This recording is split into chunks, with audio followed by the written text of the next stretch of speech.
Greetings and salutations, friends, and welcome once more to the War for BADAB, where last episode, Verant Ortis failed to live up to the admittedly near impossible standards of the Imperial Triumvirate. They had asked Ortis to facilitate the rapid surrender of the Maelstrom warders and to bring them in chains before the Triumvirate and their inquisitorial allies. They told the Lord Commander of the Red Scorpions and the Loyalist forces that there was nothing to be worried about. The warders had been engaged in heavy conflict both against Cartago and the various nefarious foes streaming out of the Maelstrom Warpstorm zone. They must be on the very brink of collapse through attrition at this point. Verant Ortis was apparently not entirely convinced of this, because instead of launching a massed strike with all available forces, he began scouting Secessionist space with his own Red Scorpions and Battlefleet Solar Reserve elements. These advanced fleets swiftly encountered an enemy that did not appear to be either collapsing or particularly attrition for that matter. The Maelstrom Squadron had grown drastically in both size and capabilities to the point that now, what was once a mere Imperial Navy equivalent was engaging quite favorably with even the vaunted veterans of Battlefleet Solar. This was not the kind of news the Imperial Triumvirate or their bosses back on Holy Terra was waiting for. They had expected to swoop in on a local conflict, enforce the Imperium's will, and wander back on out again with all the wealth, the rewards, and the glory associated with their swift compliance. And now instead it looked like they had a damned war on their hands. Well, someone was going to pay for this mistake, and it wasn't going to be the Triumvirate. Tarnith Koenig and the entirety of the uppermost leadership of Cartago were executed after a short but very public trial proceedings. Furthermore, the entire population of the Carthagan sector capital Sidon Ultra, 14 billion men and women, were all herded onto mass conveyors and shipped out to forced labor camps. The rest of the Cartago sector, escaping at least that grisly fate, was placed under extremely heightened tithe demands and occupied by Imperial Administratum and Arbites troops. These once prosperous and peaceful worlds would now be bled dry to pay for the sins of their leaders. Price, by the way, as of yet undetermined. As that was up to the tithe masters, of course. One must wonder whether or not these tithe masters will take into account the repeated bribes they receive from Tarnith Koenig when they calculate their final debt, or whether or not this minor detail will fall through the cracks. But from administratum assholishness to that of the algorithm, yes, I must still bother you with this for a little while longer. After the recent events of the hack, the channel's algorithm has been derped quite severely. Taking a couple of weeks off from YouTube is essentially the same as hurling yourself over the edge of the world, as far as Google is concerned. So, if you enjoy the content, please do consider leaving a like and a comment. That is the kind of interaction that the algorithm really does love ever so much. Now, Verant Ortis was faced with a little bit of a problem of his own. Clearly, this was not going to be a swift prosecution of an already collapsing foe. This would be no mere facilitation of a surrender. This would be a full-scale campaign against other Astartes forces. Now that already is bad news any day of the week, but Lord Commander Ortis also had to face the fact that all of his intelligence appeared to be misleading, inaccurate, or perhaps even outright fabricated. The Firehawks told him that they'd been fighting tooth and nail against the astral claws for months now. The Marines Errant told the same story, though they had certainly come out worse for wear on their engagements, and Battlefleet Cartago also claimed to have been engaged in heavy fighting with Maelstrom Squadron and Warder's ships for years. And yet, not only had the Maelstrom Squadron quite clearly grown considerably in size and capabilities, but there were plenty of warders to go around as well. Lamenters, Mantis Warriors, and Astral Claws appeared to be everywhere. Clearly, Ortiz was going to have to build his own picture of the situation from the ground up.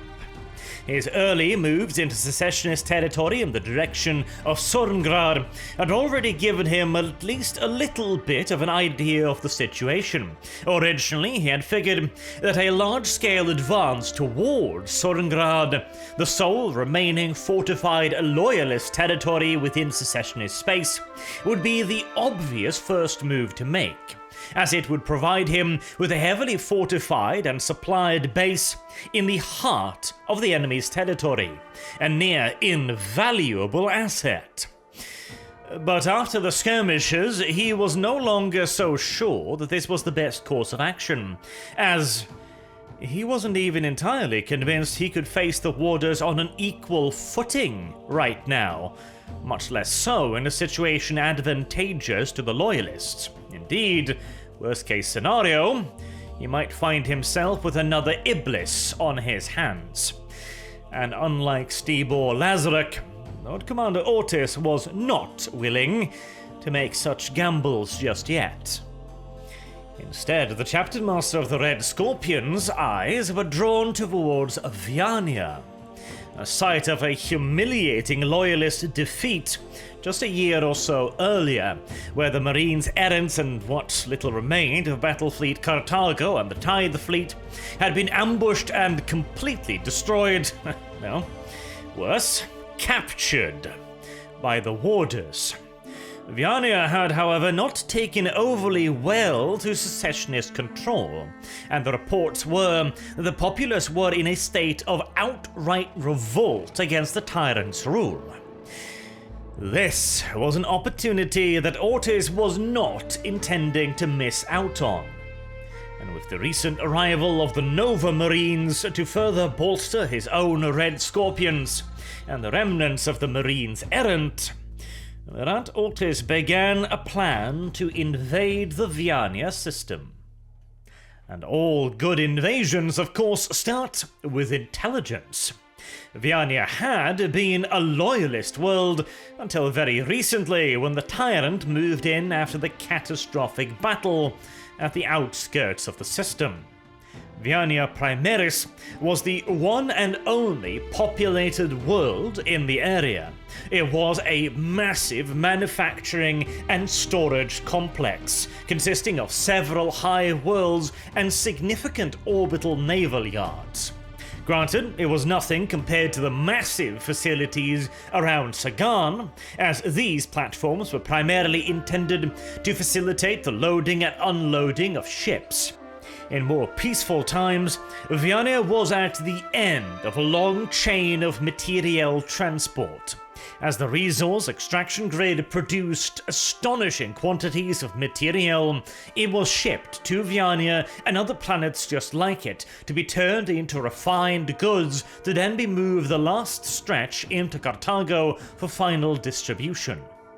This role, of course, meant that Vyania was a tremendously valuable world. But as it was so close to Imperial space as to be essentially within the zone of influence of Cartago, it was not particularly heavily protected.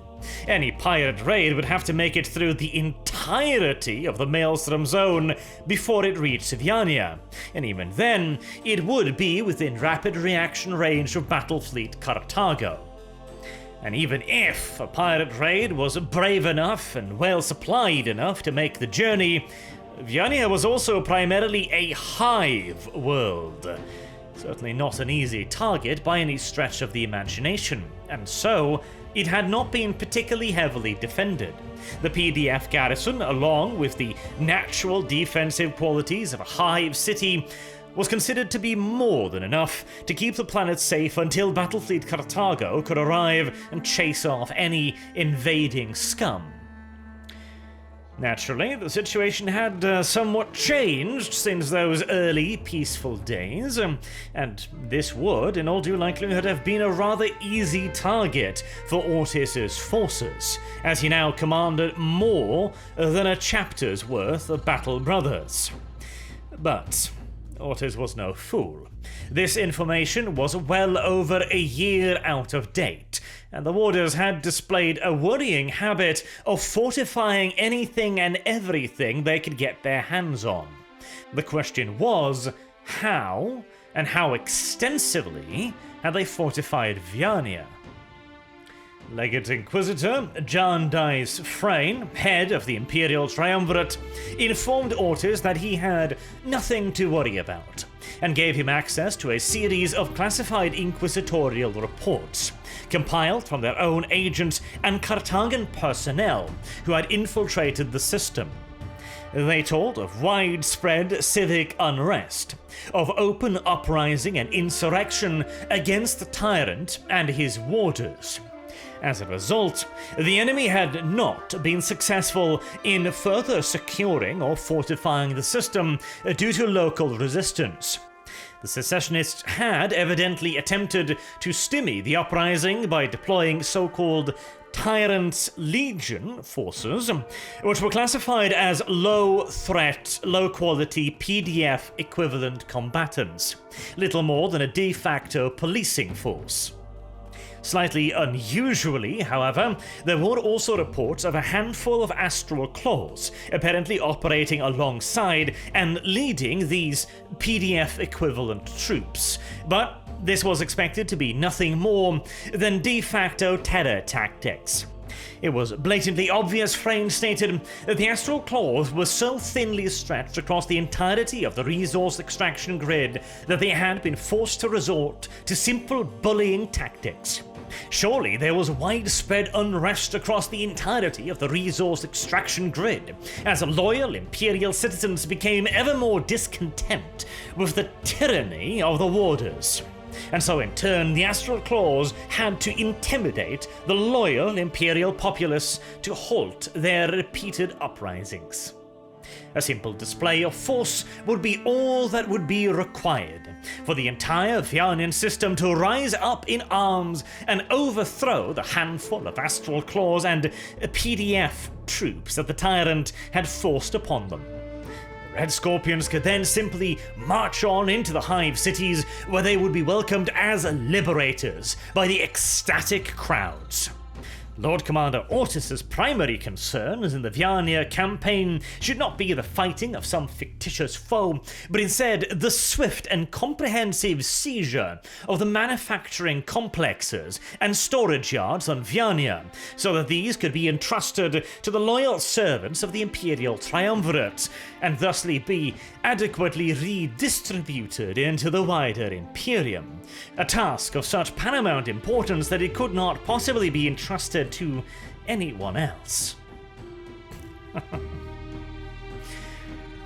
I can picture the scene with perfect clarity. Legate Inquisitor Jarndyce Frayne standing by a big heavy oaken table laden down with maps, drawing little red lines on it where he expects the lines of advance to come, crossing out a few areas where PDF Tyrant Guard's troops are expected to be positioned, and angrily outlining in red the treasuries and resource storages. All the whilst being egged on and applauded by a gaggle of assorted hangers-on and bootlickers, all eager for their own taste of the produce. With the Lord Commander Ortis standing on the other side of the table, helmet on, audio receptors turned to off, nodding his head occasionally to give the impression that he's paying some sort of attention whilst he's drawing out his own mental plans for the coming campaign. The Marines errant had already ably demonstrated what happens to those who blindly follow Imperial intelligence. Military intelligence. An oxymoron if ever there was one. Even more so as Lord Commander Ortis noticed that a lot of the intelligence reports appeared to have come from Cartagan agents.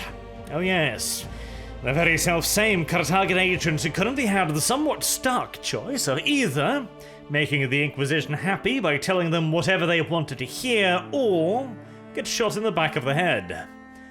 What more reliable source could you possibly wish for? And so at the end of the meeting, I am sure Lord Commander Ortis would very cordially have thanked the Inquisitor for his expertise in matters of military and priorities, before wandering off to make up his own plans, which would consist of 3 increasingly heavy raids launched against the Vyania system as a preparatory phase for a full-scale invasion. He was not particularly optimistic about the veracity of the inquisitorial intelligence reports, and wanted a multi-stage campaign to feel out the resistance before committing himself fully. With 3 raids, there would be 3 primary objectives. The first raids would be launched against the massive continental-sized unloading and loading platforms stationed in high orbit around Vyania. With the destruction of these platforms, the Secessionists would find it a lot more difficult to bring further reinforcements, supplies, and armaments down onto the planet's surface. It would also prevent them from evacuating any valuable military personnel, command structure, or further resources deeper into Secessionist-held space. This raid would be followed up by a second one, aimed at the main manufacturing hive on Vyania. This would be both to knock out any remaining arms manufacturing capabilities, and also to inflict massive casualties onto both the defenders, the Tyrant Guard and other PDF equivalent, and the civilian populace. That might sound a hint heartless, but the point was to demonstrate that the Tyrant could not protect Vyania, and also to further destabilize the system, leading to even further populist upheaval in preparations for a third raid. This would be the finisher, the clencher. Taking advantage of the massive unrest that should be rampant across the entire planet at this point, the final raid would be aimed at the military command structure of Vyania and any noble houses that had sided with the Tyrant. This would de facto neutralize organized resistance and decapitate the opposition. Then, presuming these 3 preceding phases had gone well enough, a 4th and final phase would commence, with a massed full-scale invasion of the planet by the Red Scorpions, the Marines Errants, and the Nova Marines. The first raid was launched in 906 Millennia 41, round about 1 year after the arrival of Ortis and the Red Scorpions in the Cartago system. And right off the bat, it was clear that things were not going to go to plan. The Red Scorpion's naval elements managed to successfully sneak into the system, and at first it appeared as if the inquisitorial reports may actually have been on the money for once. There was no clear indication of a significant Maelstrom squadron's presence in the system, nor were there any clear orbital defenses or weapons platforms. When they launched their attacks upon the mass orbital stations, however, it became clear that not all defenses need be immediately obvious. The orbitals had all been significantly up-armored and equipped with improvised defensive weaponry. The toughened-up orbitals proved nearly invulnerable to the long-range bombardment and lance strikes by the Red Scorpion's vessels, not daring to get too close in case of planet-based anti-orbital weaponry.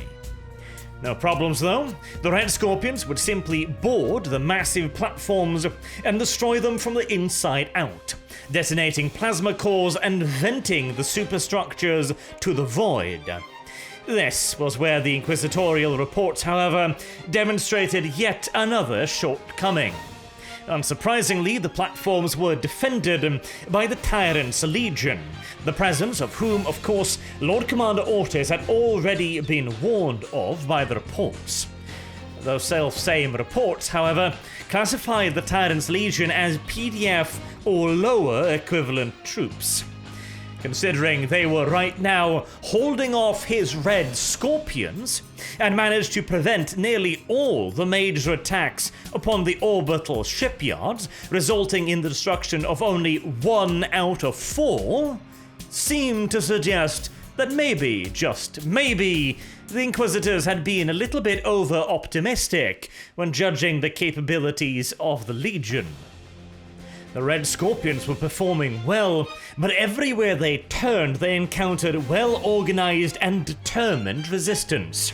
Every corridor was being hosed down with last shots and heavy weaponry, and the Red Scorpions had to fight their way every inch through the orbital plates. What was supposed to have been a lightning strike to disable part of the enemy's manufacturing process had turned into a slow, relentless, merciless grind, until eventually Lord Commander Ortis called it all off with a general retreat order. He had dedicated the better part of his entire chapter to this endeavor. He was not going to get stuck and bogged down for an inevitable counterattack just to destroy a few dockyards. Upon returning to the Cartago system to rearm and resupply at Sidon Ultra, I'm sure the Lord Commander caught more than one sideway glance from the Legate Inquisitor and the rest of the Triumvirate. Once more, this was not the kind of success they had been waiting for. But the Master of the Red Scorpions reassured them that the operation would continue as planned, with a second major raid aimed towards the primary hive cities.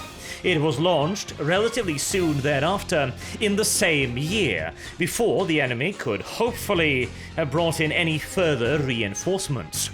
This time, the orbital yards were completely ignored, as the Red Scorpion's fleet swooped into high orbit to deploy Thunderhawks and drop pods directly into the Hive Manufactorum. There were orbital defenses, but the speed and ferocity of the Red Scorpion's assault and the expert skill with which the fleet just kissed the upper atmosphere to deploy their troops minimized the amount of time they were required to spend within the engagement envelope of the enemy's weaponry. The Red Scorpions had also learned from their previous engagements and were now actively avoiding a straight-up, slap-down, grind-down fight with the Legion, instead scattering throughout the Hive to cause maximum infrastructure damage, and also trying to locate, identify, and target the handful of astral claws that were indeed seemingly acting as leaders for the Tyrant's Guard. This approach proved far more effective, and the Red Scorpions by and large were able to run amok inside the Hive Manufactorum. But the need to evacuate swiftly, so as to once again limit the amount of time the fleet was exposed to the planet's anti-orbital weaponry, meant that the Red Scorpions had to exfiltrate very soon, and the damage they could do was therefore limited. Nevertheless, the Loyalists' victories were few and far between, and in comparison to the shipyard, which was a draw at best and a defeat at worst, this made for much better propaganda material. Furthermore, several advanced Imperial intelligence ships that had been accompanying the Red Scorpions had picked up tens of thousands of Vox transmissions. These were used to judge the relative efficiency of the assault, and, most interestingly of all, they allowed the Loyalists to gather a fairly significant amount of enemy casualty data. The Red Scorpions were trading 178 to 1 against the Tyrant's Guard, almost 200 guards for each and every Red Scorpion. Those kind of numbers certainly did look good on propaganda pamphlets, though they're actually not quite as good as they sound.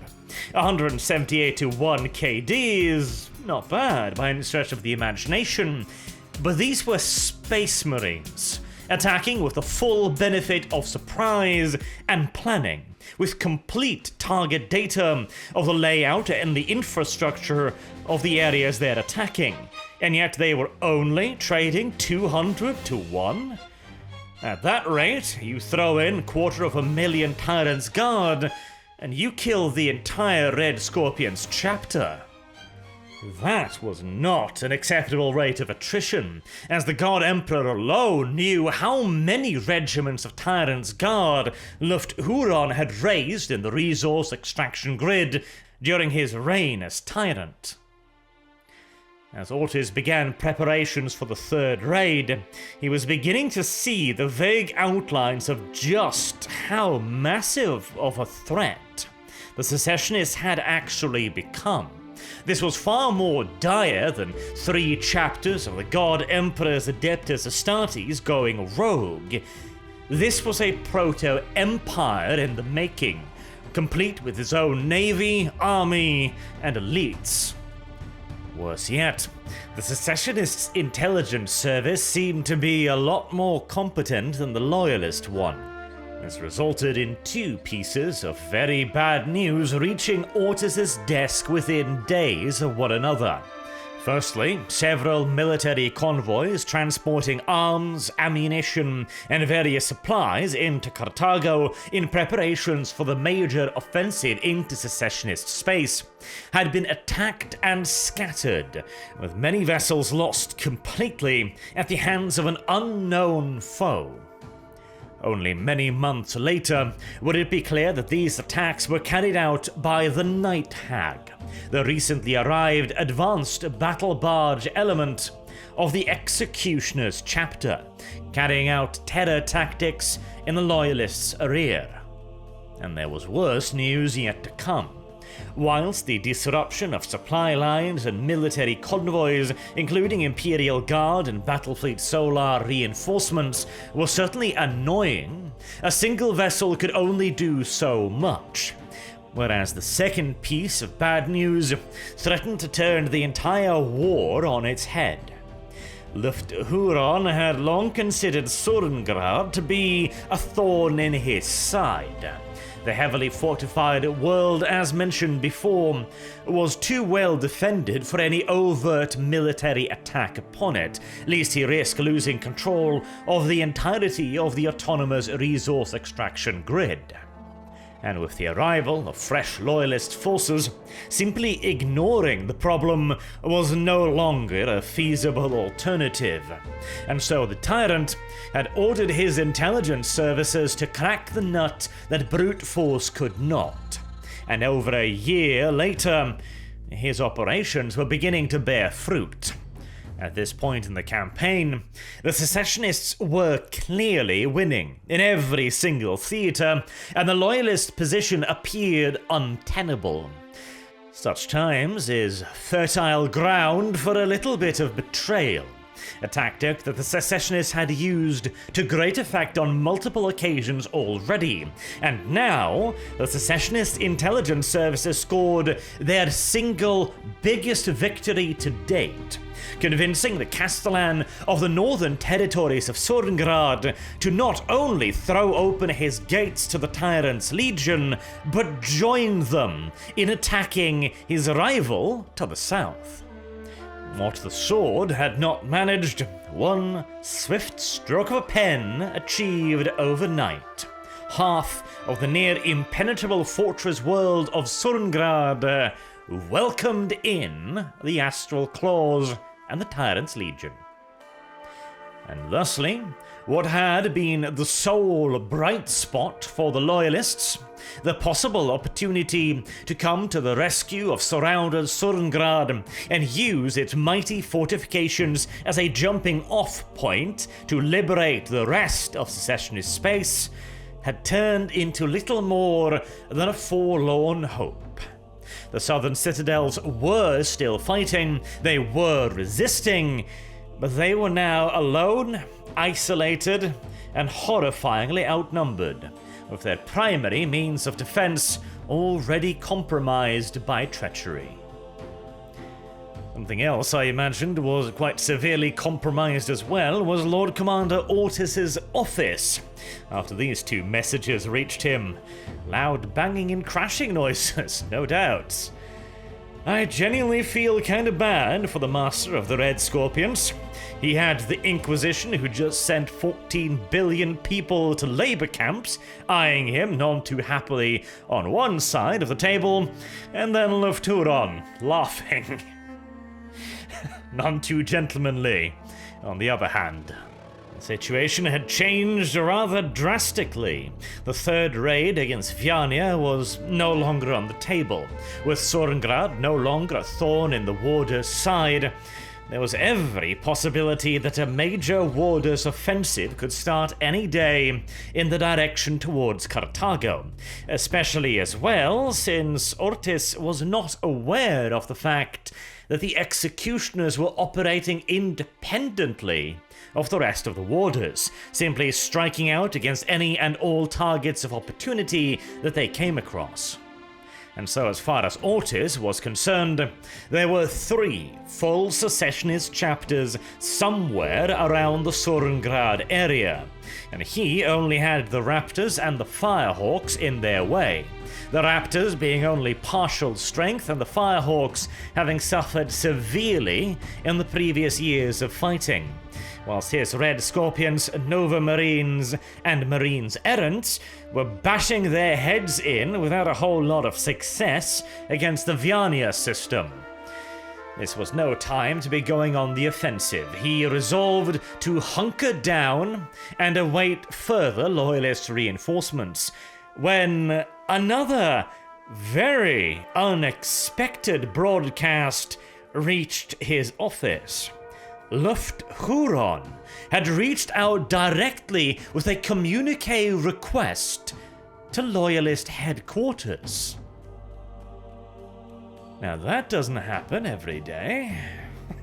Declared secessionists and a traitor, someone with a inquisitorial arrest warrant out on their head, ringing up the very people sent to bring him to inquisitorial justice.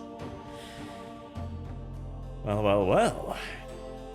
Now, of course, in most normal circumstances, any suggestion that a loyal Imperial commander would treat with a traitor or Xenos entities, etc., would be dismissed out of hand, but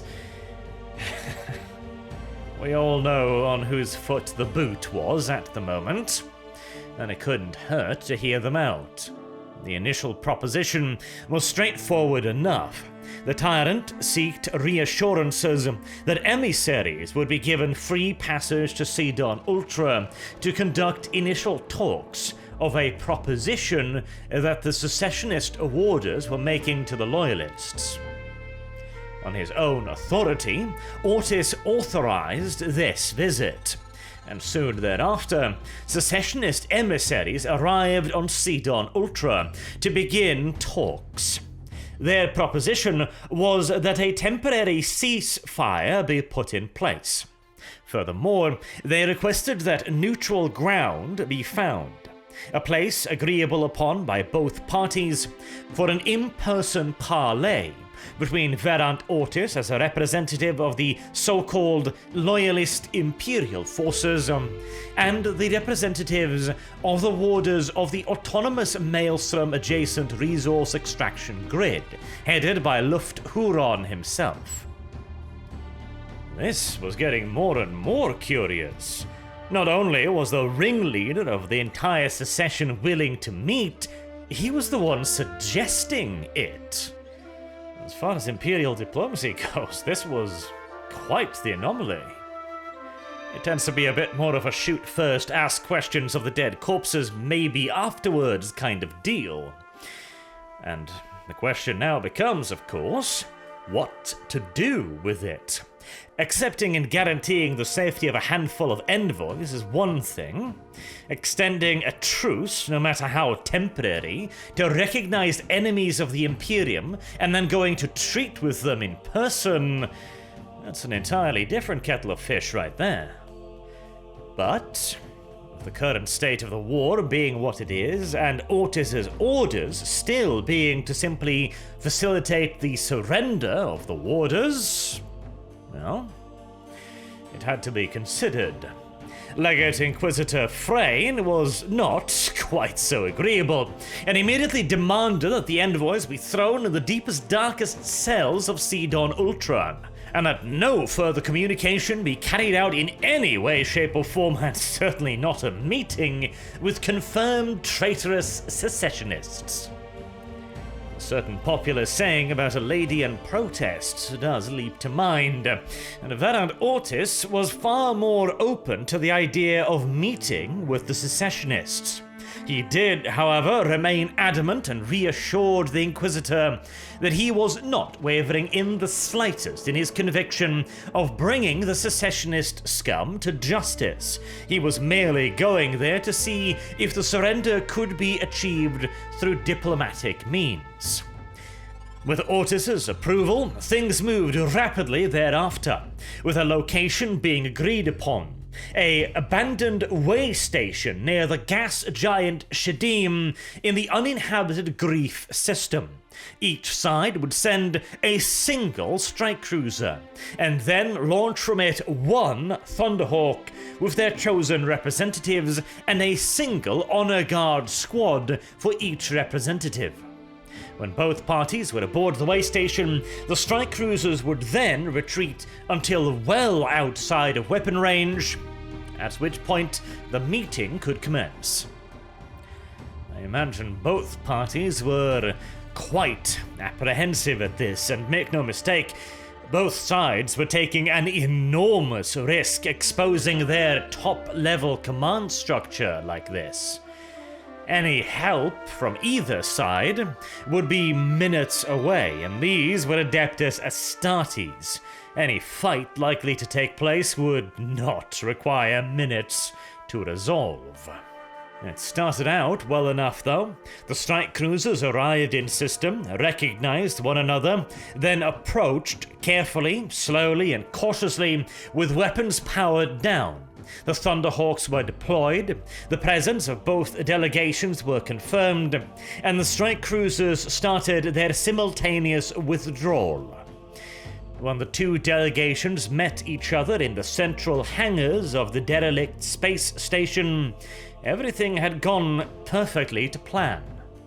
When the parties met one another face to face, however, things swiftly proceeded southwards.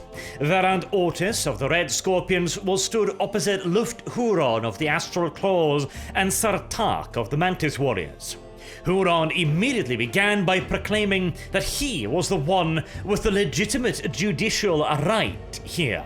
He had carried out a just and legal secession from the Imperium in accordance with his rights as a chapter master of the Adeptus Astartes and their ancient privileges of independence, after repeated illegal infringements upon those privileges by Tanith Koenig and the Cartagan sector. And surely, now that the Inquisition had indeed convicted Tanith Koenig and her entire command structure of these very wrongdoings, Lord Commander Ortis must surely be here to ratify the Articles of Just Secession.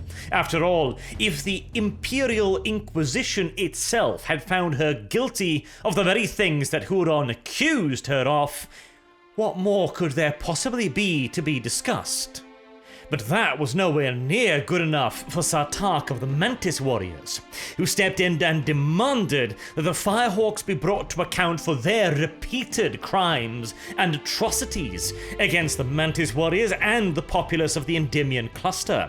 They had carried out straight-up genocidal attacks upon innocent loyal Imperial civilians. and he demanded that Ortis facilitate a trial by combat between the Firehawks chapter master Stibor Lazarek and Sartak of the Mantis Warriors.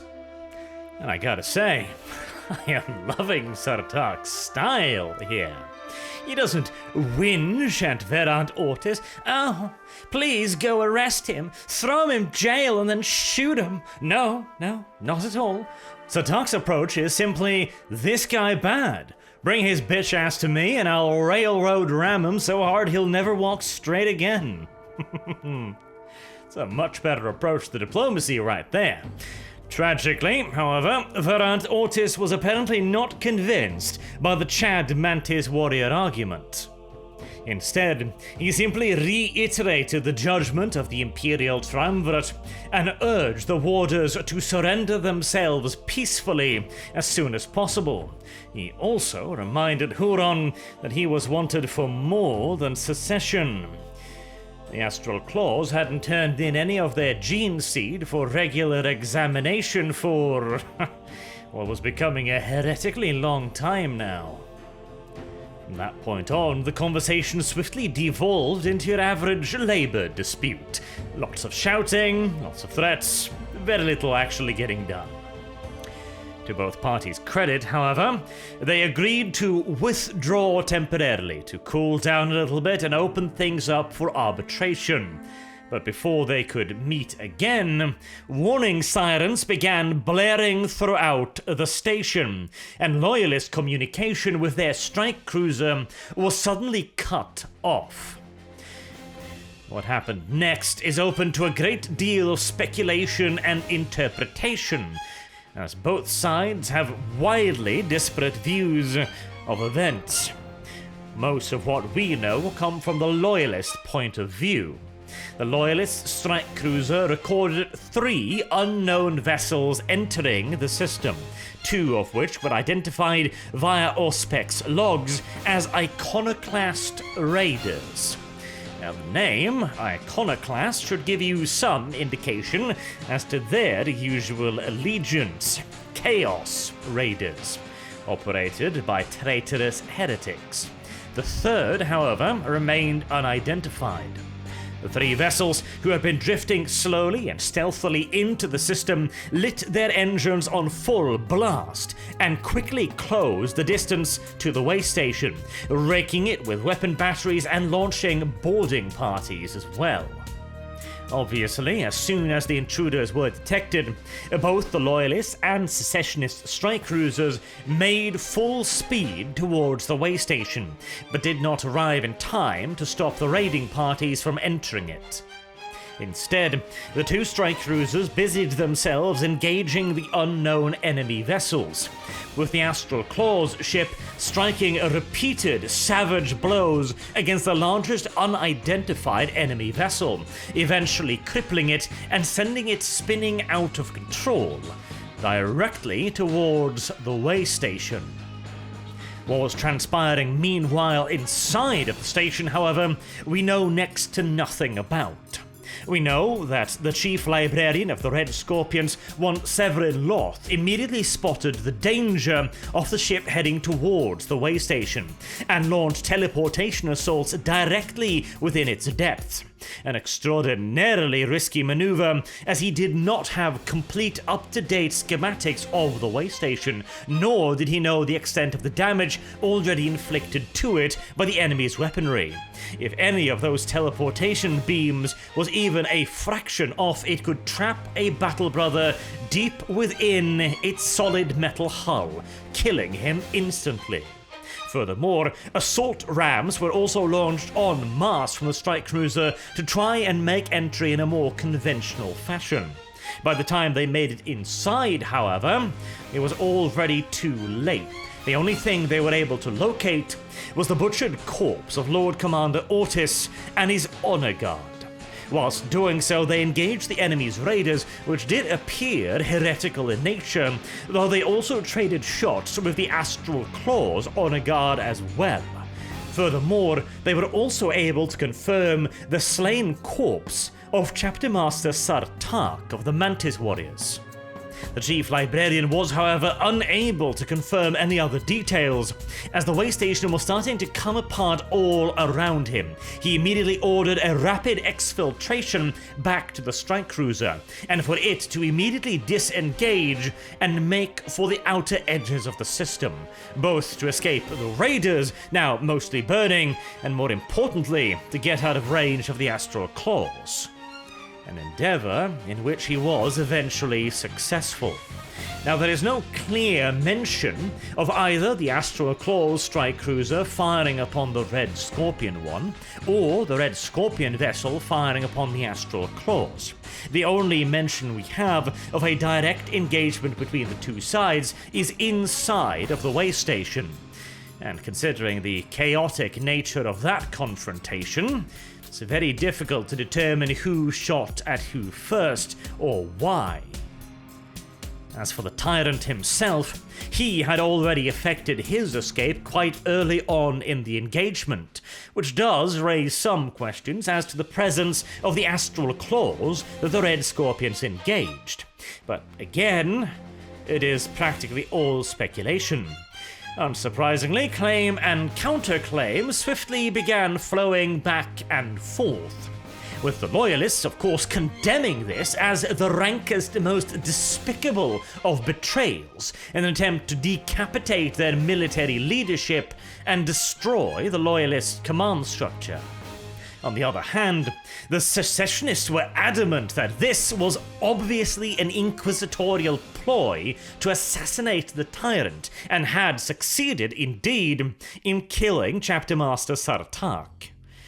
If there had been any hope for a peaceful resolution, this had most certainly put an end to that.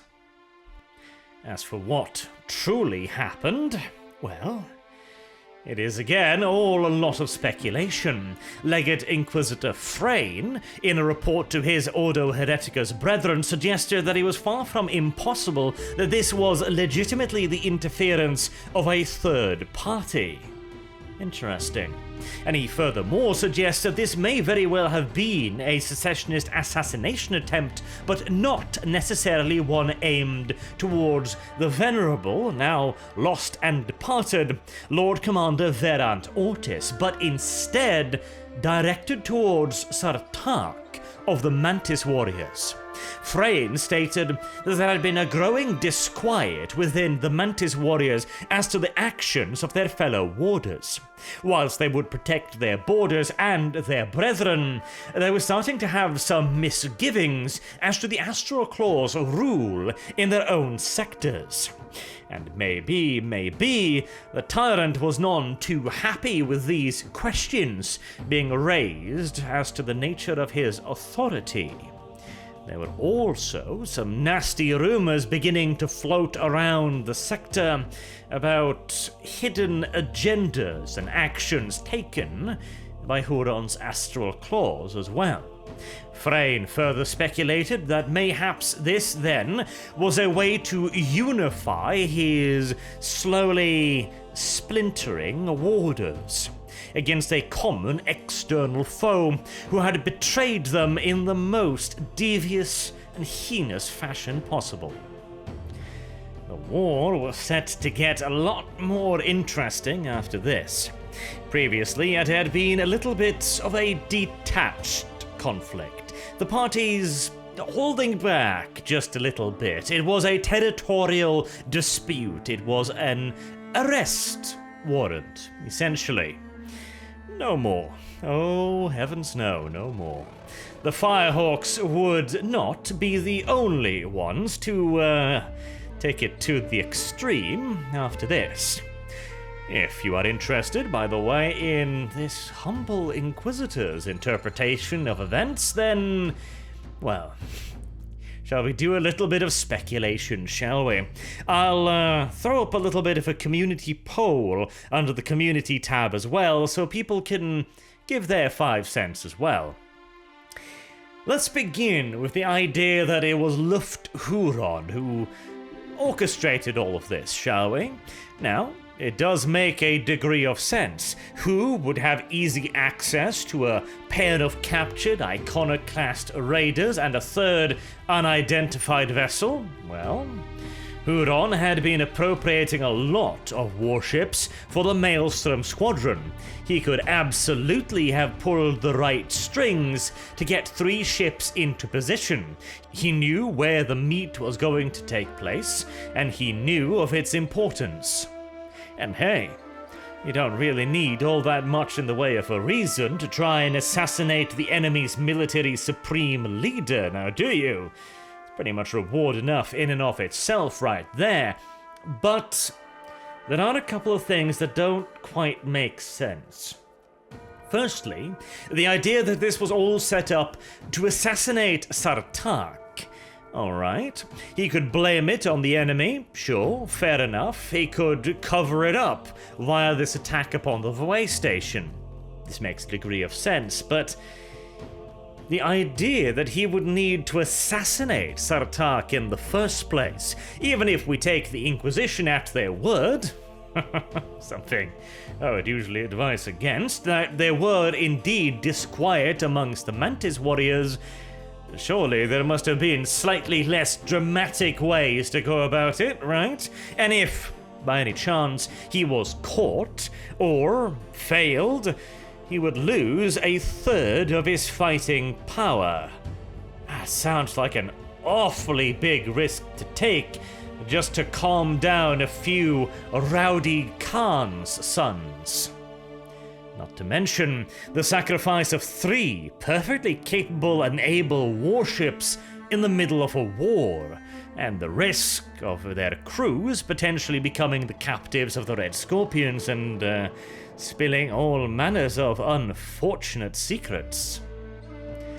All in all, it just doesn't seem as if the payoff was worth the cost, never mind the potential cost.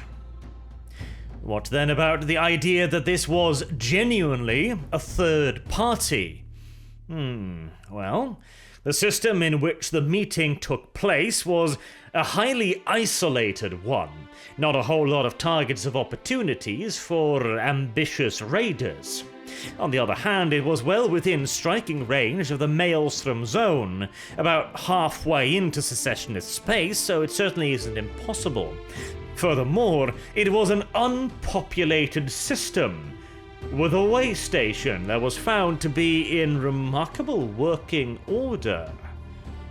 Now that sounds an awful lot like the kind of tactics we talked about in an earlier episode, where pirates and marauders would set up temporary bases as deep as possible inside of the autonomous resource extraction grid so as to extend their own range. It's entirely possible that it was in fact a pirate base of some sort. Maybe that was even part of the conspiracy. Now, I do wonder a little bit as to their rationale for attacking. They had been sneaking in system. They launched a quick surprise assault upon the way station, but they must have known that there were 2 Astarte strike cruisers nearby. Now, theoretically, it isn't impossible that they didn't know.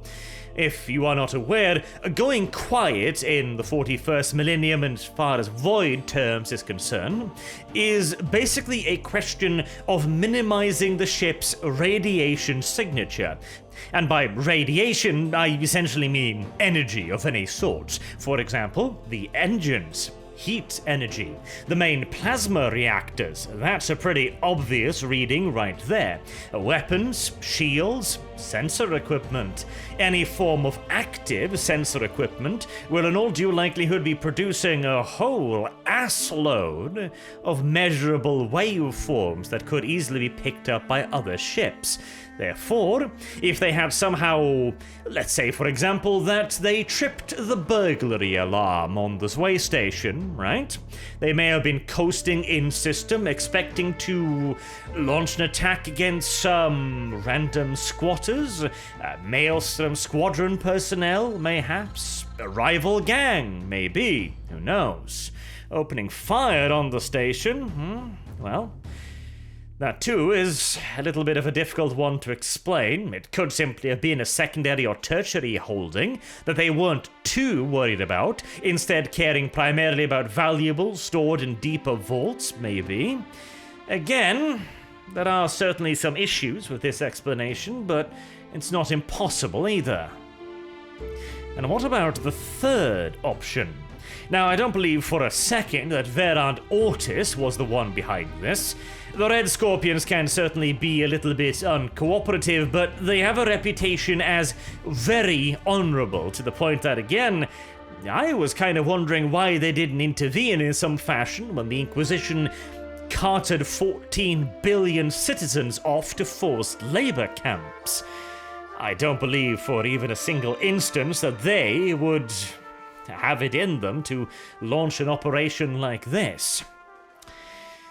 The Inquisition, on the other hand, just as I would never countenance the possibility of the Red Scorpions having done this, I would never discount the possibility of the Inquisition having done it. The war had not been producing the results they had wanted, and frankly, it seemed as if many of these Adeptus Astartes were holding back a little bit. The surefire victory at Vyania had become quite a debacle.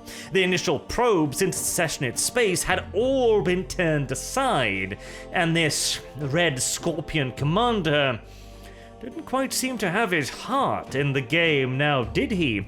Poking, prodding, scouting, no real invasions, no real attacks. And he also didn't cooperate fully. Damned unfortunate attributes, all of those. Then there was his apparent willingness to treat with traitors. Of course, he reassured the Legate Inquisitor that he had no intentions of skimping on any of the demands of the Triumvirate, and he didn't either, but what if he did indeed decide to side with the Secessionists? Insane as that sounds, well, again, I would not think that the Red Scorpions would ever do so, but a Inquisitor, say one, for example, who had just judged 14 billion people to eternal servitude and had probably promised his bosses back home that this would be a much more easy to resolve conflict, would he take the chance? And what if, just hear me out here, what if he actually managed to convince the Secessionists of surrendering? Whoopsie. The Inquisition had just condemned Tarnith Koenig for all the crimes of which he had been accused by Luft Huron.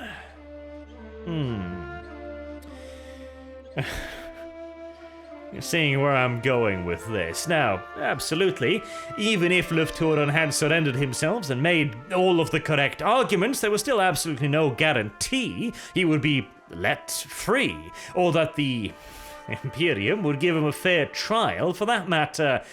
But again, the Triumvirate would be quite deep in the hole should any of that transpire.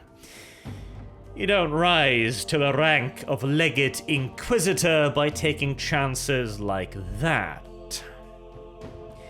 So if I was forced to make a wild guess here, I'd probably say 10% chance this was pure accident. Again, not impossible, but I'd say unlikely. 30% chance that it was Huron's doing. Certainly more plausible than it being a third party. And then a good 60 that it was the Inquisition. Make of that what you will. Now, the war is going to start speeding up again. Until next time, I've been Arch. Thank you all very much for listening, and I hope to see you all again soon. Till then, have a good day.